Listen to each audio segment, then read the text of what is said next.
கூட இல்லைன்னு. நீங்க போட்டிருந்த ஷர்ட் இருக்குது, நீங்க கொடுத்த வாரிசு இருக்குது, யாரு சொன்னா நீங்க என் கூட இல்லைன்னு? நான் பாருங்க, ஆசைப்பட்ட மாதிரி இவனை பெரிய ஆளாக்குவேன், பெரிய ஆளாக்குவேன். கடைசி வரைக்கும் உங்க தமிழாவே மட்டும்தான் இருப்பேன். கடைசி வரைக்கும் உங்க தமிழ மட்டும்தான் இருப்பேன். இது சத்தியம், இது சத்தியம். கடைசி வரைக்கும் உங்க தமிழ மட்டும்தான் இருப்பேன். உங்க தமிழ மட்டும்தான் இருப்பேன். உங்க தமிழாவே உங்ககிட்ட வருவேன். என்னங்க என்னங்க, யார் சொன்னா நீங்க இல்லைன்னு? நீங்க என் கூட தானே இருக்கீங்க, என் கூட தான் இருக்கீங்க. நீங்க என் கூட தானே இருக்கீங்க, என் கூட தானே இருக்கீங்க. நீங்க என் கூட இருக்கிற தைரியத்துல தான் நான் நிம்மதியா வாழ்றேன். என் கூட தானே இருக்கீங்க. என்னங்க என்னங்க, என்னங்க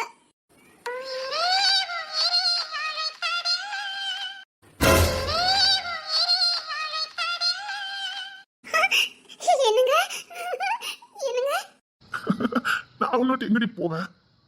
என் பொண்ணாட்டையும் பிள்ளைக்கு நான் பாதுகாப்பு கொடுக்க வேண்டாம்? உன் கூட தாண்டி இருக்கேன், உன் கூட தாண்டி இருப்பேன். நான் எப்பவும் உன் கூட தாண்டி இருக்கேன். என்னங்க என்னங்க, நான் உன் கூட தாண்டி இருக்கேன். உன்னையும் என் புள்ளையும் பாதுகாக்க வேண்டியது என் பொறுப்பு. நான் எப்பவும் உன் கூட தாண்டி இருக்கேன். என்னங்க. இங்க வா, என் மேல படுத்துக்க. நிம்மதியா தூக்கம் வரும், பயம் இல்லாம தூக்கம் வரும். இங்க பாரு, என்னை கட்டி பிடிச்சி தூங்கு, நிம்மதியா தூக்கம் வரும். காலையிலே ஆபீஸ் போகணும்ல. நீங்க ஆசைப்பட்ட மாதிரி என்ன கரெக்டா ஆக்கிட்டீங்கல்ல. ஆசை மட்டும் தானே நான் பட்டேன், நிறைவேற்றினவா நீ தானே. என் பொண்டாட்டி கலெக்டர், இந்த ராக்கி பொண்டாட்டி கலெக்டர். எல்லாரும் எப்படி சொல்லாங்க தெரியுமா? உங்களுக்கு சந்தோஷமா இருக்கா? சந்தோஷமா இருக்காவா? அவ்வளவு சந்தோஷமா இருக்கேன்டி. என்னங்க, அதான் சொன்னேன், கட்டி பிடிச்சி தூங்கு, நிம்மதியா தூக்கம் வரும். நான் உன் கூடயே இருக்கேன். இங்க பாரு, நான் உன் கூட தானே இருக்கேன். பாரு, இதுக்கு நீ பயப்படுத? அப்படியே என்ன நல்லா இருக்க கட்டி பிடிச்சி அப்படியே தூங்க பார்ப்போம். அது தெரியும். இப்ப தானே அப்படி தானே தூங்கிக்கிட்டு இருக்கேன். உங்களை கட்டி பிடிச்சி தானே தூங்கிக்கிட்டு இருக்கேன். அதனால தானே தூங்கி எந்திக்கிறேன். அதுக்கு இல்லைங்க. வேற என்னடி என் பொண்டாட்டி? எனக்கு என்னமோ தெரியல, உங்களை கட்டி பிடிக்கணும் போல இருக்கு. தமிழே, எப்பவும் நான் தானே உங்களை கட்டி பிடிக்க. இன்னைக்கு நீங்க என்ன கட்டி பிடிங்கல, அந்த காதலோட என்ன கட்டி பிடிங்கல.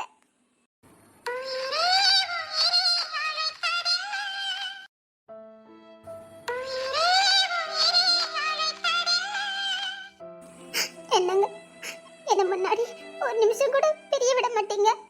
என்னை கட்டி பிடிச்சிக்கிட்டே சுத்துவீங்க. நான் தூர போங்கன்னு சொன்னா கூட போக மாட்டீங்க, கட்டி பிடிச்சிக்கிட்டே இருப்பீங்க. எனக்கு இப்போ அதே மாதிரி கட்டி பிடிக்கணும் போல தோணுது. கட்டி பிடிங்க. தமிழே, எங்க பாரு, என்னை இருகாலிச்சுட்டு தூங்கு, என்னை இருகாலிச்சுக்கிட்டு தூங்கு. என்னங்க, என்னை கட்டி பிடிங்க, ஆசையா இருக்குங்க. தமிழே, நான் உனக்கு துரோகம் பண்ணிட்டேன்ல. நானா விட்டு போயிருக்க கூடாது இல்ல. உனக்கு நான் துரோகம் பண்ணிட்டேன்ல. நான் இப்ப உன்னை பாதியிலே விட்டுட்டு வந்திருக்க கூடாது இல்ல. என்னையும் சேர்த்து கூட்டிட்டு போயிருக்கலாம்லங்க. எப்படிலாமோ வாழன்னு ஆசைப்பட்டோம்ல. என்னங்க, கட்டி பிடிக்கணும், கட்டி பிடிக்கிறேன். அப்போ நிம்மதியா தூங்குவியா? சரி, என்னை இறுக கட்டி பிடிக்கணும், சரியா? நீங்க கட்டி பிடிக்கிறதுல எனக்கு மூச்சு கூட விட முடியாத அளவுக்கு கட்டி பிடிக்கணும்.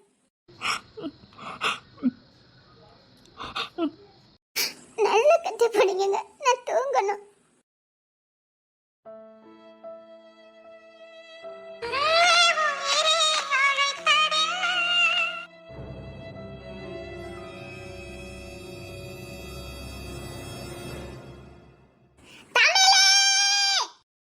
மீனா என்ன காலையிலே வந்திருக்கா?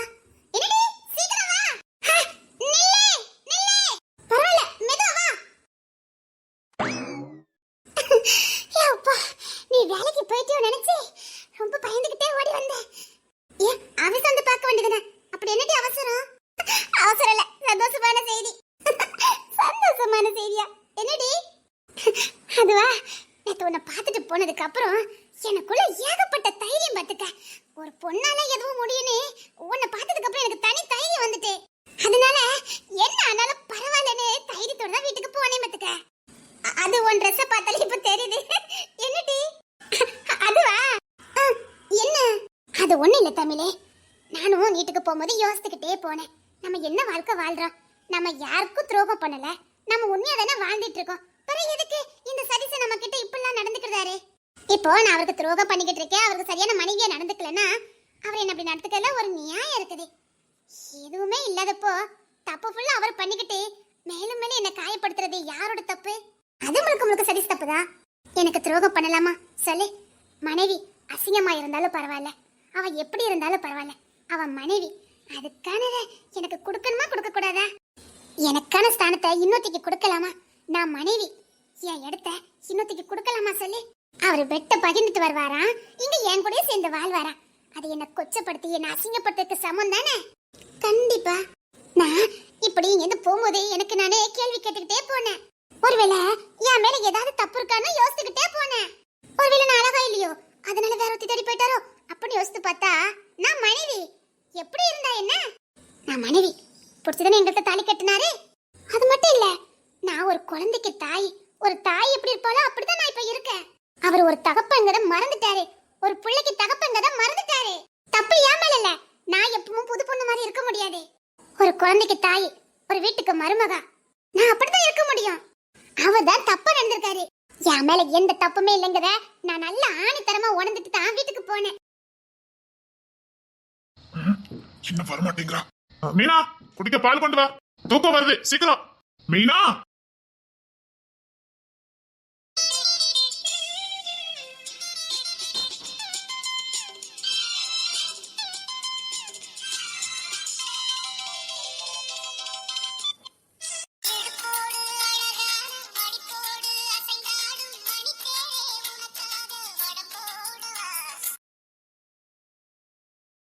என்ன வந்தன படுத்துட்ட? மீனா, என்னங்க? அன்னைக்கு நீ ரொம்ப அழகா இருக்க. ஓ அப்படிங்களாங்க? ஆமா, மத்த நாளா நைட்டி போட்டுட்டு வருவ, இன்னைக்கு அழகா இருக்க. என்னமோ தெரியலங்க, இனிமேல் நானும் அழகா இருக்கலாம்னு முடிவு பண்ணிட்டேன். ஆமா சரி, ஏன் வந்தன படுத்துட்ட? அது ஏன் கேக்கீங்க? ஏகப்பட்ட வேலை. காலையில இருந்து கேஸ் இருந்தும் உங்க அம்மா கேஸ் பத்தி விட மாட்டாங்க. வேறவள தான் பத்து வைக்கணும். மிக்ஸி இருந்தும் அம்மில தான் அரைக்கணும். கிரைண்டர் இருந்தும் உரல்ல தான் போட்டு மாவட்டணும். அப்பதானே உங்களுக்குலாம் பிடிக்கும். இப்படி ஏகப்பட்ட வேலை பார்த்துட்டு அசதி ஆயிட்டு இதுக்கு மேல நான் முடிச்சிருந்தா செத்தே போயிருவேங்க. தூக்கமா வருது, நான் தூக்க போறீங்க. மத்த நாள் நைட்டி போட்டுட்டு வருவா, இன்னைக்கு அழகா இருக்கா. அது ஏன் தூங்குற? முடிச்சிரு. ஏய், என்ன கோலத்துல விடுற?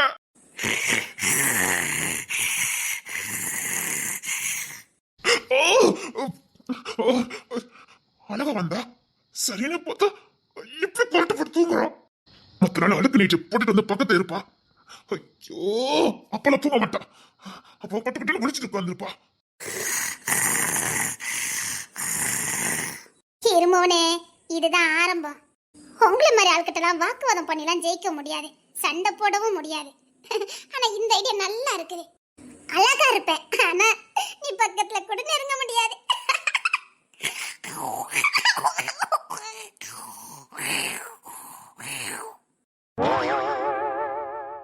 இதுதான் மூணு நான் உனக்கு கொடுக்கிற தண்டனை.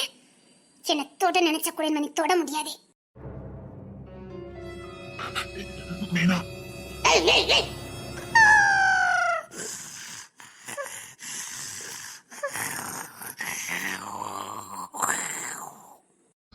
இவன் நடிக்கிறாளா இல்லனா?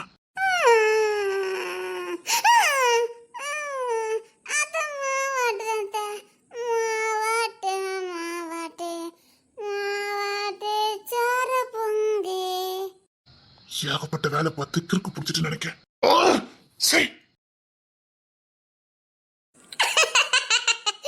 இனி இந்த கட்டல நான் இன்னைக்கு நிம்மதியா தூங்குவேன். நான் இன்னைக்கு நிம்மதியா தூங்குவேன். ரொம்ப சந்தோஷமா இருக்கேன் தமிழே. இவ்வளவு நாளுக்கு அப்புறம் நேத்து தான் நிம்மதியா தூங்கியிருக்கேன். யாரும் இல்லாம நிம்மதியா தூங்குனேன் தம்பினே. அவனோட டிஸ்டர்பன்ஸ் இல்லாம நிம்மதியா தூங்குனேன். பாத்தியா, படிச்ச உன் கூட சேர்ந்ததுக்கே என் மூளை இவ்வளவு வேலை செஞ்சிருக்கு பாரு. இவ்வளவு நாள் இந்த மூளை அவ்வளவு யோசிக்கவே இல்ல பாரு. உன்னை பார்த்துட்டு போனேன், தைரியம் தானா வந்துட்டு. தமிழே, எனக்கு இப்போ இங்க பாரு, இப்பேற்பட்ட மனுஷங்கிட்ட சண்டை போடக்கூடாது, தந்திரமா ஜெயிக்கலான்னு தெரிஞ்சுக்கிட்டேன். இங்க பாரு, நீ நேத்து சொல்லும் போது படிக்கிறதுக்கு கொஞ்சம் யோசிச்சேன். இப்ப சொல்றேன், நான் படிக்கிறேன் தமிழே, சத்தியமா படிக்கிறேன். ஏதாவது தில்லுமுள்ளு பண்ணியாவது படிக்கிறேன். பைத்தியக்காரி வேஷம் போட்டாவது படிக்க தெரிஞ்சுக்கிட்டேன். அந்த சரிசுகிட்ட எந்த மாதிரி நடந்துக்கிட்டா காரியம் நடக்கும்னு இப்ப தெரிஞ்சுக்கிட்டேன். அவன்கிட்ட வாக்குவாதம் பண்ணக்கூடாது, அடிமையும் போகக்கூடாது. இந்த மாதிரி கிறுக்குத்தனம் பண்ணணும். கிறுக்குத்தனம் பண்ணா அவனை ஜெயிக்க முடியுங்கிறத கண்டுபிடிச்சிட்டேன். இங்க பாரு, என்ன தில்லலங்கடி வேலை பார்த்தாவே நான் இந்த கோர்ஸை முடிக்க என்ன படிக்க வைக்க தமிழே. இதுக்கு நீ கேட்கணுமா? ஆல்ரெடி நான் ஃபார்ம்லாம் வாங்கி நிறைச்சு போட்டுட்டேன். நீ நாளையில இருந்து காலேஜுக்கு போற. அப்புறம் உன் பையனை பார்க்கறதுக்கு ஒரு ஹோம் ரெடி பண்ணியிருக்கேன். என் பையன் அங்கதான் இருப்பான். அதனால பிள்ளை பத்தி நீ கவலைப்படவே வேண்டாம். யாரை நம்பி நம்ம வளர்க்க வேண்டாம். அங்க மாசம் ஃபீஸ் கொடுத்தா போதும், நம்ம பிள்ளைய நல்லா பாத்துக்கிடுவாங்க. என்ன தாய் இல்லாம வளருவான். என்ன பண்ண, சில காரியங்களை அடையணும்னா சில சந்தோஷங்களை நம்ம இழந்துதான் ஆகணும். வழி இல்ல, நல்லவங்க தான் விட்டுட்டு போலாம். உன் மாமியார் மாதிரி ஆளுக்கு கிட்ட பிள்ளைய விட்டுட்டு போக வேண்டாம். ஹோம்லயே கொண்டு சேர்த்துருவோம். பரவாயில்ல, நான் படிச்சுட்டு என் பிள்ளைய எப்படி பார்க்கணும்னு எனக்கு தெரியும். என் பிள்ளைங்க நடக்கிறதெல்லாம் பார்த்து பார்த்து அவன் கெட்ட பையனை வளர்றதை விட அங்க 4-5 பிள்ளைங்க கூட அவன் வளர்ந்து போட்டோம். என் மாமியார் பேச கெட்ட வார்த்தைக்கு அவன் அந்த ஸ்கூல்ல போய் படிக்கட்டும். 4 நல்ல வார்த்தையாவது படிப்பான். என் மாமியார் கூட இருந்தா அவ்வளவுதான். பரவாயில்ல, நாளைக்கே நீ காலேஜுக்கு போலாம். சும்மா டிப் டாப்பா போகணும். அதுக்கு தான் அங்க வரை சுடிதார் வாங்கி போட்டுட்டு வந்துட்டேன். இப்பதான் இவனை பார்க்க சந்தோஷமா இருக்கு. தமிழே, இது நம்ம செபாவா? தமிழே, நான் எப்ப போலீஸ்ல போய் சேரணும்? தைரியம் வந்துட்டாவா? முடிவே பண்ணிட்டேன். நான் எஸ்ஏ ஆகலான்னு முடிவு பண்ணிட்டேன். இங்க பாரு, திருநெல்வேலியில தான் ட்ரைனிங். நீ கண்டிப்பா போய் ஆகணும். டவுன் நம்ம ஐகான் ஹாஸ்பிடல்ல அங்க பக்கத்துல தான் இருக்குது. நான் 2 நாள் உன்னை கூட்டிட்டு போறேன், அப்புறம் நீனே போயிரு. அதெல்லாம் நான் போயிடுவேன், எனக்கு நம்பிக்கை இருக்கு. அப்படினாலும் எங்க அண்ணன் கூட்டிட்டு போறேன்னு இருக்கான். பிரச்சனை இல்ல. எங்க அண்ணன் தினமும் வண்டி அங்கதான் கொண்டுட்டு போவானா. காலையில போகும்போது கூட்டு போறேன்னு சொல்லிட்டான். ஆமா, கூட்டிட்டு போறேன்னு சொல்லியிருக்கான். அது சரிடி, நீ என்ன இவ்வளவு சந்தோஷமா இருக்கியா? என்ன விஷயம்? என்ன விஷயமாவா? அது என்னமோ தெரியல, உன்கிட்ட பேசிட்டு போனதுக்கு அப்புறம் யோசிக்கணும்னு தோணுச்சுது. இது வரைக்கும் நான் யோசிக்கவே இல்ல. அதான் நான் செஞ்ச தப்பு. அவங்க என்ன கொடுமைப்படுத்தும் போதெல்லாம் உட்கார்ந்து அழுதுட்டேன். யோசிக்கல. அழக்கூடாது, யோசிக்கணுங்கிறது உன்னை பார்த்துட்டு போனதுக்கு அப்புறம் தான் எனக்கு புரிஞ்சுது. அழுறனால எதுவும் ஆக போறது இல்ல. யோசிக்கணும். யோசிக்க தான் நமக்கான விடை கிடைக்கும். அப்படித்தான் நான் யோசிச்சுக்கிட்டே போனேன். நம்ம மேல பாசமா இருக்கிறவங்களுக்காக நம்ம என்ன வேணாலும் செய்யலாம். அவங்களுக்காக விட்டு கொடுத்து போகலாம். அவங்களுக்கு தேவையான பணிவிடை செய்யலாம். நம்ம மேல பாசம் வச்சிருக்காங்களே, அந்த ஒரு காரணம் போதும். ஆனா எதுவுமே இல்லாதவங்களுக்காக நாம எதுக்கு இத்தனை தியாகத்தை பண்ணணும்? என்னையே நான் வருத்திக்கிட்டு எனக்கு குழந்தை பெத்துக்க முடிஞ்சும் நான் பெத்துக்க முடியாம அவங்களால நான் தான் இறந்துகிட்டு இருந்தேன். ஒரு துளி கூட பாசம் இல்லாதவங்களுக்காக நான் எதுக்கு இவ்வளவு பெரிய தியாகத்தை பண்ணணும்? லவ் பண்ணி கல்யாணம் பண்ணா மட்டும் போதாது, எனக்காக காத்துட்டு இருந்தா மட்டும் போதாது. என் உணர்வுகளுக்கும் மதிப்பு கொடுக்கணும். எனக்கு என்ன நடக்குன்னே தெரிஞ்சுக்காத ஒரு புருஷன், அவருக்காக நான் எதுக்கு இத்தனை நான் அட்ஜஸ்ட் பண்ணி போகணும்? தன் மனைவி இந்த வீட்டுல சந்தோஷமா இருக்காளா? அவ எப்படி வாழ்றா? அவ இந்த வீட்டுல என்னென்ன பண்ணிக்கிட்டு இருக்கா? எதுவுமே பொறுப்பு இல்லாம கண்டுக்காம போடுறதுக்காக நான் எதுக்கு இவ்வளவு பெரிய தியாகத்தை பண்ணணும்? ஆமா, என் அண்ணனுக்காக விட்டு விட்டு கொடுத்துட்டு போனேன். என் அண்ணன்கிட்ட நேத்து பேசினேன். அண்ணன், இதுதானே நடந்துச்சு, நான் உனக்காக தானே இத்தனை சகிச்சுக்கிட்டேன்னு. எங்க அண்ணன் ஒரே ஒரு வார்த்தை தான் சொன்னான், எதையும் சகிச்சு போகாத, வாழ்க்கை வெறுத்துரும்னு எங்க அண்ணன் சொன்னான். நான் செஞ்ச தப்ப நீயும் செஞ்சிடாத, உனக்கு எப்படி தோணுதோ அப்படி வாழ்ந்துருன்னு எங்க அண்ணன் சொன்னான். எனக்கு அது வழி இல்லை. எனக்குன்னு ஒரு குழந்தை வந்தாச்சு, பிடிமான ஆயிப்போச்சுதே. இனி அவனுக்காகவாது நான் வாழ்ந்துதான் ஆகணும். ஆனா உனக்கு அப்படி இல்லை. இப்போ நீ சரியான முடிவெடுத்தா உனக்கு சரியா இருக்கும்னு எங்க அண்ணன் சொன்னான். நாளைக்கு உனக்குன்னு ஒரு குழந்தை வந்ததுக்கு அப்புறம் நீ நிச்சயமா அவனுக்காக சில தியாகங்களை செய்ய வேண்டியது இருக்கும். ஏதோ தெரிஞ்சோ தெரியாமலோ உனக்கு இப்போ குழந்தை இல்லாம போனதும் ஏதோ நல்லதுக்குன்னு நினைச்சுக்க. எந்த ஒரு தீமை இருந்தாலும் அதில் நிச்சயமா ஒரு நன்மையும் இருக்கும். முடிஞ்சிட்டு இதுக்கப்புறம் ஒண்ணுமே இல்லைங்கிற இடத்துல தான் புதிய அத்தியாயமே தொடங்கும் அப்படின்னு எங்க அண்ணன் சொன்னான். கேட்டதுக்கு அப்புறம் எனக்கு தனி தைரியம். வழக்கம் போலதான் என் மாமனார் வந்தாரு. இரு நானு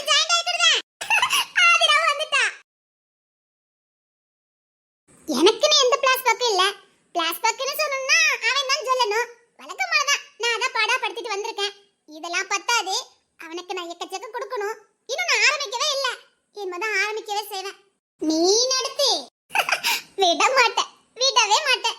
விடாத, விடவும் செய்யக்கூடாது. ஜபா என்னமோ சொல்றா கேளு. அதை கேட்க தானே ஓடி வந்தேன். அவ சுடிதார் போட்டிருக்கும் போதே எனக்கு தெரியும் ஏதோ பெருசா பண்ணிட்டு வந்திருக்கான்னு. ஆமா, சந்தோஷமா இருந்துச்சு. அதான் சுடிதார் எடுத்து போட்டுட்டு வந்தேன். கல்யாணத்துக்கு முன்னாடி நான் 150 ரூபான்னு வாங்கினேன். கல்யாணத்துக்கு அப்புறம் என்ன யாருமே போட விடல. அதை அப்படியே பத்திரம் பண்ணி வச்சிருந்தேன். இன்னைக்கு தான் துணிச்சல் வந்துட்டேன். அதான் எடுத்து அவங்க முன்னாடியே போட்டுட்டு வந்தேன். என்ன கொஞ்சம் சின்னதா போச்சுது, பரவாயில்ல, அட்ஜஸ்ட் பண்ணிக்கலான்னு போட்டுட்டு வந்துட்டேன். அதாவது எங்களுக்குள்ளேயே தைரியமெல்லாம் இருக்குது. ஆனா நாங்க விட்டு கொடுத்து போனோம் அப்படின்னு அவங்களுக்கு உணர்த்ததுக்கு தான் அவங்க முன்னாடி போட்டுட்டு வந்தேன். சரிதானே தமிழே? கரெக்டு தான். பாசத்துக்காக தானே கட்டுப்பட்டு போனேன். அவங்க அதை புரிஞ்சுக்கவே இல்லை பாரு. எப்படிலாம் என்ன கொடுமைப்படுத்தினாங்க. மாட்டுக்கு கூட ஓய்வு இருக்கும், எனக்கு ஓய்வே அவங்க கொடுக்கல. இனி படிச்சு முடிச்சு போ. இங்க பாரு, அப்பவும் ஓட்ட இருக்கும், ஆனா அதுல ஒரு நிம்மதி இருக்கும். கண்டிப்பா, ஏன்னா அதை நான் எனக்காக ஓடுறேன்ல. நான் இவனால அவங்களுக்காக, என் மேல ஒரு துளி கூட அக்கறை இல்லாதவங்களுக்காக நான் ஓடினேன். எனக்கு எந்த திருப்தியும் கிடைக்கல. இனி எனக்காக ஓட போறேன். நான் சந்தோஷமா ஓட போறேன். சரி டி, என்ன நடந்தது? அத மறந்துட்ட பாரு, இரு சொல்றேன். சொல்லு பாப்போம். இங்க பாருங்க, இது வரைக்கும் தாவணி கன்னட வெறும் சாம்பிள் மட்டும் தான் பாத்திருக்கீங்க. இன்னும் புதிய புதிய அத்தியாயங்கள்லாம் காத்திருக்குது. அதுல நிச்சயமா காதல் இருக்குது. இனி இவங்க எடுக்கும் புதிய அவதாரம், அத்தியாயம், காதல், ஆசை, இவங்க நட்பு, இனி எல்லாம் கலந்து வரும். காதலுக்கும் பஞ்சம் இருக்காது, நட்புக்கும் பஞ்சம் இருக்காது, நகைச்சுவைக்கும் பஞ்சம் இருக்காது. இது வரைக்கும் வெறும் ஆரம்பம் தான் பாத்தீங்க. எந்த கஷ்டத்துக்கும் பின்னாடி ஒரு அழகான வாழ்க்கை இருக்குங்கிறத உணர்த்துக்கு தான் இந்த கதை. இவங்க பட்ட கஷ்டங்கள், காதல் தோல்விகள், இதுக்கெல்லாம் சேர்த்து வச்சு இந்த உலகத்துல இவங்க இனி வாழ போற ஒரு சந்தோஷமான அத்தியாயங்கள். நிச்சயமா காதல் கட்டாயம் வரும். சந்தோஷத்துக்கு பஞ்சமே இல்ல. இனி இவங்க நட்புக்குள்ள இவங்க அடிக்கிற லூட்டி சந்தோஷமான வாழ்க்கை. அதாவது முடிஞ்சிட்டேன்னு இருக்கிற இடத்துல தான் புதிய அத்தியாயமே தொடங்கும். அதாவது முடிவுல தான் தொடக்கமே இருக்குது. இதோட முடிஞ்சது. ஆனா இனி வர அத்தியாயங்கள் எல்லாமே ரொம்ப வினோதமா இருக்கும், சந்தோஷமா இருக்கும். கட்டாயமா அவங்க எல்லாருக்குமே இதை பாக்குறதுக்கு நம்மளும் இந்த வாழ்க்கை வாழ்ந்து எவ்வளவு அழகா இருக்கும் அப்படின்னு தோன்ற அளவுக்கு இனி ஒவ்வொரு எபிசோடும் வரும். இது நிச்சயமா உங்களை நல்ல விதமா சிந்திக்க வைக்கிறதுக்காக தான் இந்த கதை எழுதப்பட்டிருக்கு. நிறைய பேருக்கு இதுக்கப்புறம் நமக்கு எதுவுமே இல்லைன்னு நினைப்பீங்க. இல்ல இல்ல, அப்பெல்லாம் இல்லவே இல்லைன்னு உணர்த்துறதுக்கு தான் இந்த கதை. முடிவுல தான் தொடக்கமே இருக்குது. எது நம்ம முடிஞ்சிட்டு நினைக்கிறோமோ அங்கதான் ஆரம்பமே இருக்குது. நமக்கு ஏகப்பட்ட கஷ்டம் வருதுன்னா இதுக்கப்புறம் நன்மை மட்டும் தான் நடக்க போகுதுன்னு அர்த்தம். ஆனா அது சில பேருக்கு நம்பிக்கை இருக்காது. அந்த நம்பிக்கை கொடுக்கிறதுக்கு தான் இந்த கதை. குறிப்பா பெண்களுக்கு. இனி இவங்க வாழ்க்கையில நடக்கிற சந்தோஷமான நிகழ்வுகளை பாருங்க. நமக்கு தான் வயசு கடந்து போச்சா, இனி எங்க சந்தோஷம் நினைக்காம இதுக்கப்புறமும் நிச்சயமா சந்தோஷமான வாழ்க்கை இருக்குன்னு உங்களுக்கு உணர்த்தணும். கட்டாயமா எல்லாரும் இதை பாருங்க. புதிய நம்பிக்கையும் புதிய புத்துணர்ச்சியும் உங்களுக்கு கண்டிப்பா வரும். மறக்காம பாருங்க.